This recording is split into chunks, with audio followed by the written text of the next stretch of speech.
सह्याद्रीचा सिंह गर्जतो शिवशंभू राजा. दरी दरीतून नाद गुंजला महाराष्ट्र माझा. जय महाराष्ट्र सर्वांना. होप सर्व चांगले असाल. आजचा मुद्दा आहे चर्चेचा, तो म्हणजे सेम सेक्स मॅरेज. समलिंगी विवाहाला सुप्रीम कोर्टाने 17 ऑक्टोबर 2023ला त्यांनी जी जजमेंट राखून ठेवलं होतं त्याचा निकाल दिला आणि नकार दिला. एप्रिल ते मे महिन्यात 10 दिवसांची सखोल चर्चा या विषयावर सुप्रीम कोर्टामध्ये झाली. दोन्हीकडून वादी प्रतिवाद्यांनी प्रचंड प्रमाणात आर्ग्युमेंट्स दिले आणि त्याच्यानंतर तो रिझल्टची सगळे वाट पाहत होते. सुप्रीम कोर्टाने 5 जजेसचं जे खंडपीठ होतं, जे घटनात्मक खंडपीठ होतं, ज्याला आपण कॉन्स्टिट्युशनल बेंच म्हणतो, CJI आपले जे DYC आहेत धनंजय चंद्रचूड त्यांच्या अध्यक्षतेखाली ते होतं आणि त्यांनी तो रिझल्ट राखून ठेवला. 17 ऑक्टोबरची तारीख ठरली होती आणि सर्व जे विश्लेषक आहेत ते आतुरतेनं या रिझल्टची वाट पाहत होते.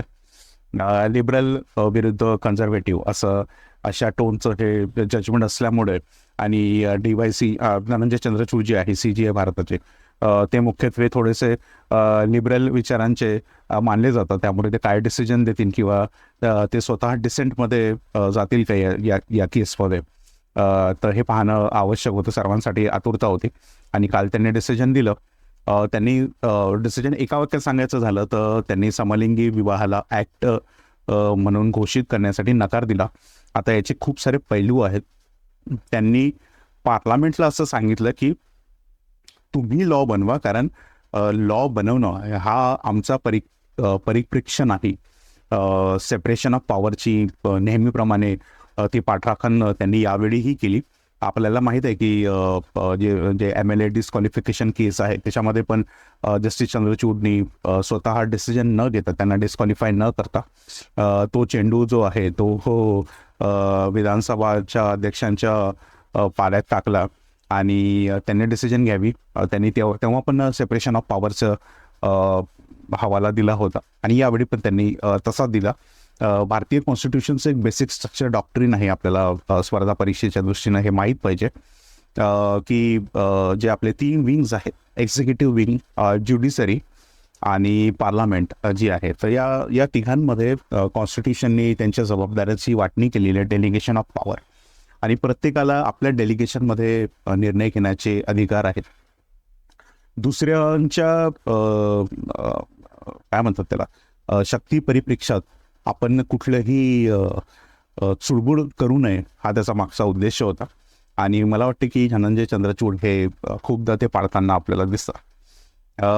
हा मुद्दा महत्त्वाचा याच्यासाठी आहे की भारताची लोकसंख्या आपण जर 140 करोड जर पकडली तर त्यात 140 मिलियन्स हे LGBTQ कम्युनिटीचे मेंबर्स भारतात आहेत. एक मोठी संख्या आहे की जगाच्या दृष्टीनं मला वाटते कदाचित सर्वात जास्तही असेल. आणि 160 लॉज भारतामध्ये असे आहेत, त्यांचा मुख्य सब्जेक्ट जो आहे तो जेंडर आहे. आणि त्याच्यामुळे जर या रिझल्ट्समधून काही बदल झाले तर 160 प्रकारचे लॉज आपल्याला चेंज करावे लागू शकतात. काही त्यातले बादही ठरू शकतात. त्याच्यामुळे हा फारच कळीचा मुद्दा होता. मला वाटतं या मुद्द्याचे आपण 3 टप्पे करायला पाहिजे. या इश्यूचे या इश्यूचे 3 टप्पे याच्यासाठी करावे लागतील की 377 कलम जे सुप्रीम कोर्टाने 2018मध्ये नाकारलं, नवतेज सिंग जोहर ची जी केस आपल्याला माहीत आहे, त्याच्यामध्ये त्यांनी ते नाकारलं आणि ते जर स्ट्राईक डाऊन झालं तर बऱ्याच जणांना कन्फ्युजन आहे की मग आता ही केस परत कशासाठी होती. तर ते आपल्याला समजून घेणं आवश्यक आहे.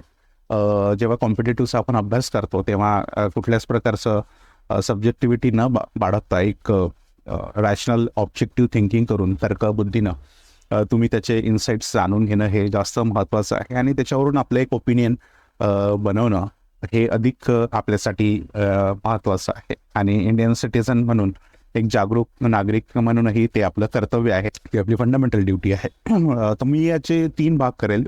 3 टप्प्यात या इश्यूला आपण बघू. ज्याचा टप्पा पहिला असा की हा जो LGBTQ कम्युनिटीमध्ये जे रिलेशन्स होतात तर या रिलेशनला सर्वात पहिले कुठलं जर करण्याची गरज असेल तर ती म्हणजे त्याला डिक्रिमिनलाइज करण्याची गरज होती. तर ती जी प्रोसिजर होती 377 रद्द करण्याची, ती डिक्रिमिनलाइज करण्याची प्रोसेस होती. आता डिक्रिमिनलाइज कशासाठी करावं लागलं की IPC जी आहे, इंडियन पिनल कोड, याच्या 377वी जी धारा आहे त्याच्यानुसार त्याला क्रिमिनल ऑफेन्स आधी गिनण्यात येत होतं. गुन्ह्याचा व्याख्या आहे, त्या गुन्ह्याच्या व्याख्यातून त्याला बाहेर काढण्यासाठी 377 रद्द करणं आवश्यक होतं, जे की 2018मध्ये मान्य सुप्रीम कोर्टाने केलं.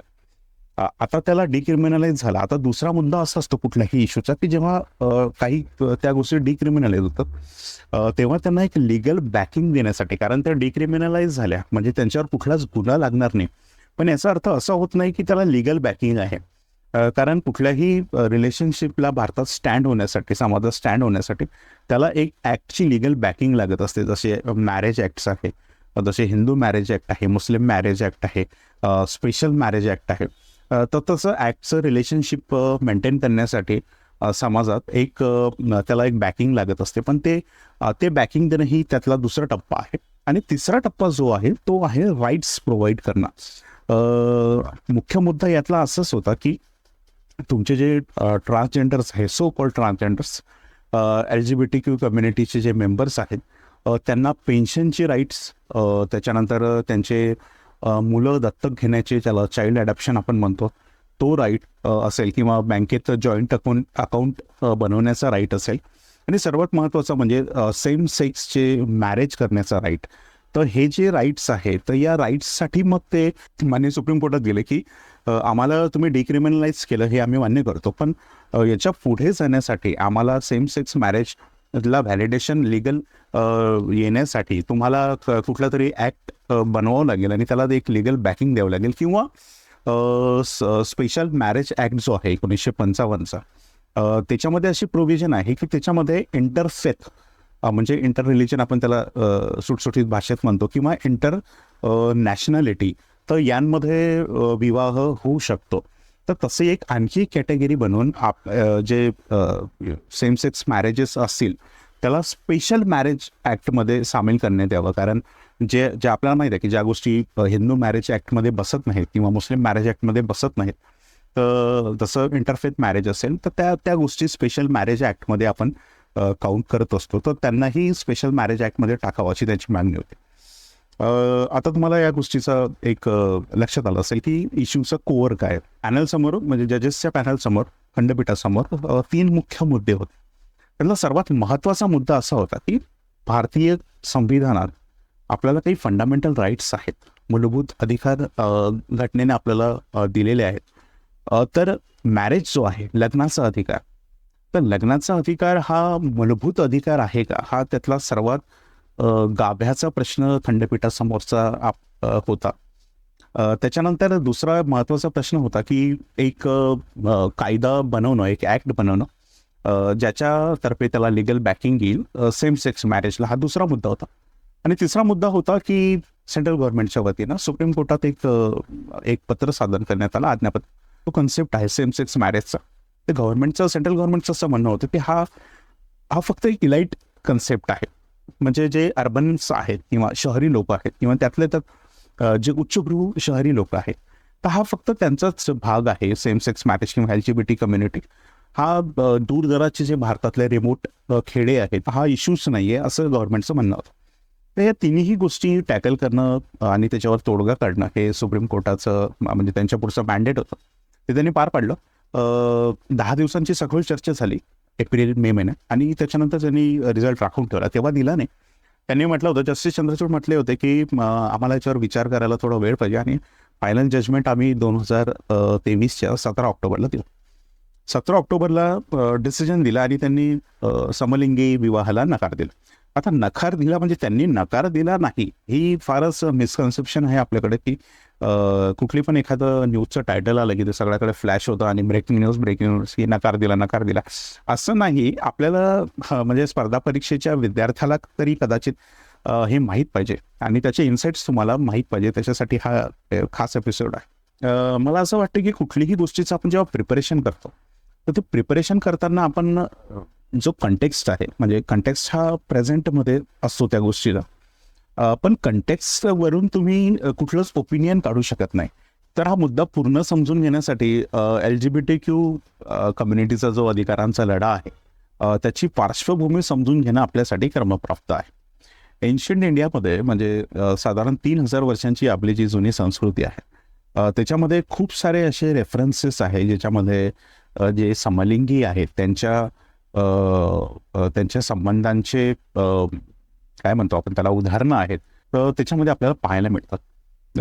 आपल्या सर्वांना जे परिचित आहे ते म्हणजे शिखंडीचं जे व्यक्तित्व आहे ते आपल्या सर्वांना परिचित आहे. त्याच्यानंतर वात्सायनाने जे कामसूत्र बुक लिहिलेलं आहे तर त्या बुकमध्ये खूप सारे रेफरन्सेस समलिंगी रिलेशन्सचे आहेत. म्हणजे ही काही नवीन आपल्यासाठी आपल्या संस्कृतीसाठी गोष्ट नाही. रॅदर संस्कृतीचा आपला मोर टुवर्ड्स कन्झर्वेटिव्ह जो प्रवास चालू आहे तो तर सुरूच आहे. म्हणजे याचा अर्थ आपण जसं जसं मागं भारतीय संस्कृती जाऊ तशी ती फार लिबरल होत जाते आणि फार सायंटिफिक टेम्पर तिच्यामध्ये आपल्याला दिसतं, ज्याचा आपला अभिमान असायला पाहिजे. उदाहरण द्यायचं झालं टेम्पल्सचं तर खजुराहोच्या टेम्पल्सचं मी उदाहरण देईल. तर खजुराहोचे जे मध्य प्रदेशचे टेम्पल्स आहेत त्याच्या बाहेरचं जे आर्किटेक्चर आहे त्याचं आर्किटेक्चर तर अप्रतिम आहे, तो वेगळा मुद्दा आहे. पण त्याच्या बाहेर ज्या मूर्ती ज्या स्कल्पचर्स कोरून ठेवलेल्या आहेत त्याच्यामध्ये पण आपण समलिंगी संबंधांना पाहू शकतो. म्हणजे आपल्यासाठी भारतीयांसाठी काही नवीन मुद्दा नाही. मुद्दा कधी येतो की 16व्या रादर 17व्या शतकाच्या पूर्वार्धात जेव्हा इंग्रजांचं ब्रिटिशांचं आक्रमण भारतात होतं आणि आगमनानंतर त्यांनी जी सत्ता प्रस्थापित केली त्याच्यानंतर जे आपल्याला माहिती आहे की ब्रिटिशर्स हे ऑर्थोडॉक्स ख्रिश्चन होते आणि त्यांचं जे चर्च होतं ते या कुठल्याच गोष्टींना मान्यता देत नव्हतं. त्याच्यामुळे जो इंडियन पिनल कोड 1861 बनवण्यात आला, IPCची धारा 377 जी आहे तर ती या संबंधांना क्रिमिनलाइज करत होती. ती त्यांनी बनवली 1861. त्याच्यानंतर आपल्याला माहिती आहे भारत स्वतंत्र झाला. 1950 आपलं संविधान बनलं आणि 1955 जे मॅरेज ॲक्ट्स आणण्यात आले त्यामध्ये हिंदू मॅरेज ॲक्ट होता, मुस्लिम मॅरेज ॲक्ट होता आणि तिसरा एक होता तो म्हणजे स्पेशल मॅरेज ॲक्ट. आतापर्यंत आपण एन्शियंटपासून आतापर्यंत त्याची कम्प्लीट हिस्ट्री आपण बघितली. 2014 एक इंटरेस्टिंग केस झाली ती म्हणजे NALSA versus union of India. तर नालसा काय प्रकार आहे तर नॅशनल लिगल सर्व्हिस ऑथॉरिटी जी आहे नालसा, लिगल सर्व्हिस प्रोव्हाइड करणं गव्हर्नमेंट करून हे तिचं काम आहे. तर ते वर्सेस युनियन ऑफ इंडियाची जी फेमस केस आहे 2014ची त्याच्यामध्ये 2 जजेसचा बेंच होता आणि त्यांनी सर्वात पहिले ट्रान्सजेंडरला रिकग्निशन दिलं. म्हणजे याच्या आधी आपण 2014पर्यंत 2च जेंडर भारतात मानायचो, एक म्हणजे मेल आणि एक म्हणजे फिमेल, मेन अँड वुमेन असं आपण 2च मानायचो. पण त्यांनी सर्वात पहिले डिफरन्शिएट केलं. There is something called biological sex and psychological sex. म्हणजे तुमचा सायकोलॉजिकल सेक्स जो आहे तो बायोलॉजिकल सेक्सपेक्षा वेगळा असू शकतो. आता बायोलॉजिकल सेक्स म्हणजे तुमचे जेनेटल्स जे आहेत त्याच्यावरून जो तुमचा सेक्स ठरवण्यात येतो तो तुमचा बायोलॉजिकल सेक्स असतो. त्याला आपण नॅचरल सेक्स असं म्हणतो. लिंग तुमचं जे ठरवण्यात येतं ते त्यावरून ठरवण्यात येतं. पण सायकोलॉजिकल सेक्स पण तुमचा असू शकतो. म्हणजे तुमच्या विचारांमध्ये एक सेक्स असू शकतो, म्हणजे लिंग असू शकतं तुमचं जे तुमच्या बायोलॉजिकल सेक्सपेक्षा डिफरंट असू शकतं. आणि त्याला त्यांनी ट्रान्सजेंडर ही संकल्पना दिली आणि त्याला रेकग्निशन दिलं. त्याच्यानंतरची महत्त्वाची केस म्हणजे ही 2014ची नालसा वर्सेस युनियन ऑफ इंडियाची केस ही महत्त्वाची केस. सेकंड माइलस्टोन केस जी आपल्या सर्वांच्या परिचयाची आहे ते म्हणजे कुट्टुस्वामी जजमेंट जे होतं 2017चा. तर त्याच्यामध्ये राईट टू प्रायव्हसी आपल्याला माहिती आहे की आर्टिकल 21 जे आहे राईट टू लाईफ तुमच्या कॉन्स्टिट्यूशनचं तर ते फार महत्त्वाचं फंडामेंटल राईट आहे. आणि तुमची जी प्रायव्हसी आहे ती या प्रायव्हसीला राईट टू लाईफच्या अखत्यारीत त्यांनी आणलं आणि पुट्टुस्वामी जजमेंटमध्ये ते आपल्याला पाहायला मिळालं. तर एक नवीन याच्यामध्ये एक डायमेन्शन असं जोडलं की तुमच्या पार्टनर निवडण्याची तुमची जी वैयक्तिक बाब आहे ती आणि तुमचं लिंग हेही तुम्हाला तुमची प्रायव्हसी आहे हे ठरवणं तर ते पण या जजमेंटमध्ये आपल्याला पाहायला मिळालं. म्हणजे आणखी एक फर्दर डेव्हलपमेंट या केसमध्ये झाले. 2018ची केस फार महत्त्वाची आहे. ती केस आहे Navtej Singh Johar versus union of India. तर याच्यामध्ये सर्वात पहिले झालं ते म्हणजे डिक्रिमिनलायझेशन ऑफ IPC 377. म्हणजे याच्या आधी जे क्रिमिनलाइज करण्यात आलं होतं हे रिलेशनशिप, ते आता डिक्रिमिनलाइज झालं. हे खूप मोठी आणि माइलस्टोन गोष्ट होती ट्रान्सजेंडर्ससाठी किंवा LGBTQ कम्युनिटी ॲज अ होलसाठी. आणि त्याच्यानंतर असं मानण्यात आलं की काय मग समलिंगी विवाह हे यांना मान्यता आहे. तर आपल्याला हे समजून घ्यावं लागेल की 2018च्या डिसिजनमध्ये त्यांनी त्याला डिक्रिमिनलाइज केलं, पण कुठलाच ॲक्ट फॉर्म केला नाही त्याला लिगल बॅकिंग देण्यासाठी.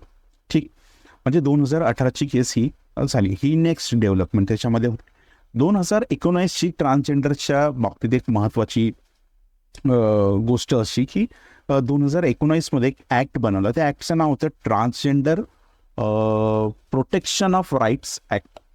तर पार्लमेंटमध्ये हे बिल आणण्यात आलं आणि ते पारित झालं. त्याच्यामध्ये खूप सारे चांगले चांगले प्रोव्हिजन्स ट्रान्सजेंडरसाठी करण्यात आले, त्यांच्या राईट्ससाठी. त्याच्यामध्ये होतं की त्यांना कुठल्याच प्रकारचं डिस्क्रिमिनेशन फेस करावं लागू नये, त्याच्यासाठी प्रोहिबिशन करण्यात आलं. त्याच्यानंतर त्यांना रिकग्निशन देण्यात आलं ॲज अ ट्रान्सजेंडर आणि एक नॅशनल काउन्सिल बनवली ट्रान्सजेंडरसाठी. आता या नॅशनल काउन्सिलचं काय काम होतं, तर नॅशनल काउन्सिलचं हे काम होतं की तुमचे जे ट्रान्सजेंडर कम्युनिटीचे जे मेंबर आहेत त्यांच्या राईट्ससाठी तुम्ही देशभरात काम करणे, हे त्यांचं मुख्य काम होतं. तर अशी आतापर्यंतची ही ट्रान्सजेंडर कम्युनिटीच्या अधिकारांची डेव्हलपमेंट आपण बघितली. तर मग मुद्दा असा उरतो की मग 2023च्या 17 ऑक्टोबरच्या जजमेंटमध्ये नक्की काय झालं आणि ते कशासाठी होतं. तर आपण आतापर्यंतची डेव्हलपमेंट पाहिली, त्याच्यामध्ये ट्रान्सजेंडरला रिकग्निशन मिळालं 2014च्या केसमध्ये. 2019च्या ॲक्टमध्ये त्याला लिगल बॅकिंग आलं. 2018ची जी केस होती त्याच्यामध्ये त्याला डिक्रिमिनलायझेशन पण करण्यात आलं त्यांच्या संबंधांना. पण हे सर्व जरी झालं असलं तरीही सेम सेक्स मॅरेज साठी ॲक्ट हवा होता, तो काही अजूनही फॉर्म झाला नव्हता. आणि तो फॉर्म न झाल्यामुळे ज्या एक वैवाहिक जोडप्याला ज्या मूलभूत अधिकार प्राप्त होतात, जसे जॉईंट अकाउंट बनवणे बँकेत आणि पेन्शन लागू करणे, कारण एकाचं समजा निधन झालं तर दुसऱ्याला जी हाफ पेन्शन मिळते तो अधिकार असेल, किंवा मुलं दत्तक घेण्याचा जो अधिकार असेल, तो सर्व अधिकार अजूनही ट्रान्सजेंडरला किंवा LGBTQ कम्युनिटीला मिळाले नव्हते. ते याच्यामुळेच की त्याला कुठलीच लिगल बॅकिंग नव्हती त्यांच्या रिलेशनशिपला. याच्यात नोंद घेण्यासारखी गोष्ट अशी आहे की त्यांच्या लग्नाला नकार नव्हता. त्यांचे लग्न हे स्पेशल मॅरेज ॲक्टमधूनच होत होते. पण त्याच्यामध्ये नमूद करण्यासारखी एक गोष्ट अशी आहे की त्याच्यामध्ये एकाला तुम्हाला त्यामध्ये नवरा घोषित करावं लागत होतं आणि दुसऱ्याला बायको घोषित करावं लागत होते, आणि तेव्हाच ते लग्न पॉसिबल होतं. या निकालात काही महत्त्वाचे मुद्दे आहेत ते आपण शेवटी जाता जाता एकदा बघू. ते म्हणजे की समलिंगी विवाहाला सुप्रीम कोर्टाने नकार दिला हे जरी बरोबर असलं तरी त्यांचं ते इंटेन्शन नकार देण्याचं नव्हतं. त्यांचं इंटेन्शन फक्त एवढंच होतं की ॲक्ट बनवणं हे आमच्या अखत्यारीत येत नाही, कारण ॲक्ट बनवणं हे संविधानाने पार्लमेंटला दिलेली संसदेला दिलेली मौलिक त्यांची जबाबदारी आहे. कायद्याचं इंटरप्रिटेशन करणं ही सुप्रीम कोर्टाची जबाबदारी आहे, पण कायदा बनवणं ही सुप्रीम कोर्टाची जबाबदारी नाही आहे, ती जबाबदारी आहे संसदेची. त्यामुळे सेपरेशन ऑफ पॉवर जे बेसिक स्ट्रक्चर डॉक्ट्रिन कॉन्स्टिट्यूशनची आहे त्याच्यानुसार त्यांनी जस्टिस चंद्रचूड म्हटले की मी याचं व्हायोलेशन करणार नाही आणि आम्ही ॲक्ट बनवू इच्छित नाही. बाय द वे ही जजमेंट जे पारित झालं ते 5 जजेसचं होतं, आणि आपल्याला एक माहीत आहे की कॉन्स्टिट्युशनल बेंच जेव्हा बसतो तेव्हा त्याच्या जजेसची संख्या ही ऑडमध्ये असते. म्हणजे समजा 3 असेल, 5 असेल, 7 असेल, 9 असेल, 11 आणि 13 आणि अधिकही असू शकते. तर ती याच्यासाठी असते की जर विरोधात कोणी गेलं, म्हणजे त्याला डिसेंटिंग जजमेंट आपण म्हणतो त्याच्यामध्ये, तर काहीतरी मेजॉरिटी फॉर्म झाली पाहिजे, कारण समसंख्या असली तर अर्धे अर्धे विभागणी होऊन जाईल आणि काहीच लिखायला लागणार नाही. तर हे याच्यावर एक वेगळं सेशनही होऊ शकेल. पण सांगायचं तात्पर्य असं की या जजमेंटमध्ये 3 विरुद्ध 2 असे सुटसुटीत भाग आपल्याला दिसले आणि एकूण जजमेंटचा ओघ असा होता की आम्ही ॲक्ट बनवू शकत नाही. ॲक्ट बनवण्याचं काम हे संसदेचं आहे. तर आम्ही पार्लमेंटला असं सुचवतो की तुम्ही पुढील सेशन्समध्ये त्याच्यावर एक बिल आणा आणि त्या बिलचं ॲक्टमध्ये रूपांतर करा आणि एक स्पेशल प्रोव्हिजन्स यांच्यासाठी करा. एक तो मुद्दा होता. दुसरा माननीय सुप्रीम कोर्टाने असं सुचवलं की एक हाय पॉवर कमिटी तुम्ही सचिवांच्या नेतृत्वाखाली बनवली पाहिजे, जी विशेष करून लक्ष देईल यांच्या जे LGBTQ कम्युनिटीचे जे कम्युनिटी मेंबर्स आहेत त्यांच्या अधिकारांची कुठेही हनन होणार नाही याच्यासाठी एक हाय पॉवर कमिटी तुम्ही बनवा. आणि त्यानंतर सुप्रीम कोर्टाने एक महत्त्वाचा निर्णय असा दिला की जसं आपण सर्वात पहिले पाहिलं होतं की त्यातल्या सर्वात मुळातला किंवा गाभा प्रश्न जर कोणता होता तर तो होता की लग्न ही फंडामेंटल राईट आहे का. तर सुप्रीम कोर्टानं इथे इंटरेस्टिंगली नकार दिला या गोष्टीसाठी. लग्न ही कम्प्लिटली वैयक्तिक बाब आहे आणि त्याला फंडामेंटल राईट्समध्ये न टाकलेलंच बरं. त्याच्यानंतर जो गव्हर्नमेंटनी त्यांचा स्टँड घेतला होता की ही कम्प्लिटली इलाइट किंवा उच्चभ्रू शहरी संकल्पना आहे. LGBTQ असेल किंवा समलैंगिक विवाह असतील, पण सुप्रीम कोर्टाने ते त्यांनी नाकारलं आणि सांगितलं की ही पॅन इंडिया कन्सेप्ट आहे की जशी जितकी शहरांमध्ये आहे तितकीच ती खेड्यांमध्येही डीप रुटेड आहे. शहरांमध्ये अधिकार मागायला ते जेवढे धडाडीनं येतात तेवढे खेड्यात कन्झर्वेटिव्हनेस असल्यामुळे ते येत नाहीत. पण ही कम्प्लिटली शहरी भावना संकल्पना आहे, याला त्यांनी विरोध केला आणि ही खेड्यातही तितकीच डीप रुटेड आहे. शेवटचं म्हणजे सुप्रीम कोर्टाने दत्तक घेण्याचा जो अधिकार आहे समलैंगिक विवाहाच्या कपल्सला तो त्यांनी मान्य केला इंटरेस्टिंगली. आणि त्यांनी असं सांगितलं की दत्तक घेण्यासाठी कपलला त्यांचं विवाह झाला असेल कुठल्या मॅरेज ॲक्टनी याची गरज नाही, ते घेऊ शकतात. आता बघू याच्या पुढे की हे बघणं इंटरेस्टिंग असेल की आता पार्लमेंट याच्यावर काय भूमिका घेईल, सेंट्रल गव्हर्नमेंट काय भूमिका घेईल. तर लिबरलपासून कन्झर्वेटिव्हपर्यंतचा जो भारताचा प्रवास होता तो आता परत कन्झर्वेटिव्हपासून लिबरलकडे कसा जातो हे आपल्या सर्वांसाठी पाहण्यासारखं असेल. आशा करतो की तुम्हाला हा कन्सेप्ट समजला असेल.